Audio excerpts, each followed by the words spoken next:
come on, don't be such a bummer. Cheer up.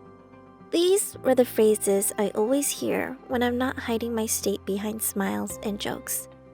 I suffer from major depressive disorder, depression, and severe social anxiety. It happened when I was in late 4th grade. I noticed that I always felt somewhat sad and I was eating a little less, but I decided to think nothing of it. 5th grade started and the symptoms got worse. I lost my appetite and I felt super sad every day. I couldn't focus. Later on came the anxiety symptoms. I started having panic attacks, whether it was talking to my crush or just switching spots so that I could see better. In November, my parents got concerned, so they took me to a psychologist. There, I was diagnosed with depression, anxiety, and depression related to attention deficit disorder. The psychologist told me to start seeing a therapist, but at first, it didn't really help.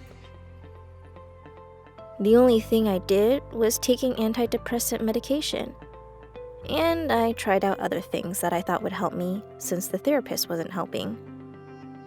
But luckily, a month later, we hit a breakthrough.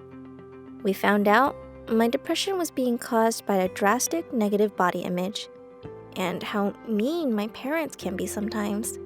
I've always had a negative body image since I was 8. It got so bad to the point where even my enemy told me I wasn't fat.